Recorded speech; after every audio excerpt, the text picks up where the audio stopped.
মাসের একটি গুরুত্বপূর্ণ মাসআলাকে সামনে রেখে, আর তা হলো আমাদের মা বোনরা রমাদান মাসে মাসিক হয়ে যাওয়ার কারণে অনেকে সিয়াম পালন করতে পারেন না, মাসিক হয়ে যাওয়ার কারণে ইবাদতবন্দি করতে পারেন না।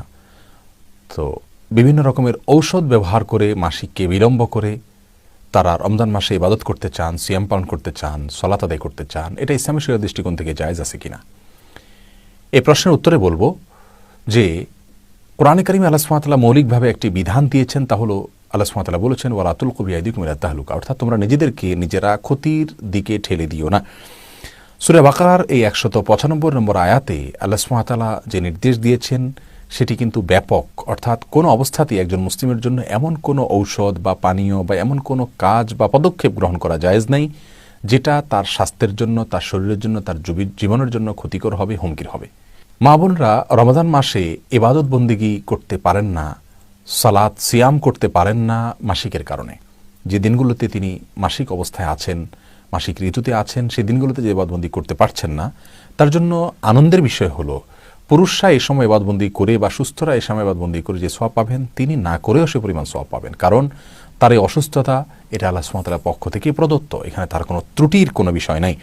বিধায় তিনি এই 10 দিন যে সিয়াম পালন করছেন না, এই 10 দিন যে তিনি সালাত আদায় করছেন না, এই সালাত আদায় না করা, সিয়াম পালন না করাটাও আল্লাহ তাআলার নির্দেশ পালন করা, আর আল্লাহর নির্দেশ পালন করাটাও হলো ইবাদত। অতএব এই 10 দিন তিনি সিয়াম সালাত না করাটাও একটা ইবাদত। তাদের মন খারাপ করার কোনো কারণ নেই। আল্লাহ সুবহানাহু ওয়া তাআলার ইবাদত কিন্তু তার শুধু ইতিবাচক কাজ করার নাম নয়। আল্লাহর আদেশগুলোকে মানা যেমন ইবাদত, আল্লাহর নিষেধ থেকে দূরে থাকা, বিরত থাকা, বেঁচে থাকা সেটাও ইবাদত। অতএব অন্যরা এই দিনগুলোতে রোজা রেখে সালাত আদায় করে যে পরিমাণ সওয়াব পাচ্ছেন, ইবাদত করছেন, আপনি আল্লাহ সুবহানাহু ওয়া তাআলার নিষিদ্ধকে লঙ্ঘন না করে, তার নিষিদ্ধকে মাথায় রেখে সিয়াম সালাত ত্যাগ করেও আপনিও কিন্তু ইবাদত করছেন, আপনি কিন্তু ইবাদতে লিপ্তই আছেন, আল্লাহর বন্দেগী করছেন, এবং এর ফলে আপনার আমলনামায় সওয়াব লেখা হচ্ছে। বিধায় প্রথমত নার্ভাস হওয়ার কোনো কারণ নাই। এরপরে কথা হলো যেটি একটু আগে বলছিলাম যে সূরা বাকারার 195 নম্বর আয়াতে আলোকে যদি কোনো মানুষ তার স্বাস্থ্যের জন্য ক্ষতিকর কোনো কিছু করে, তাহলে সেটা তার জন্য জায়েজ হবে না, সেটা তার জন্য গুনাহের কারণ হবে।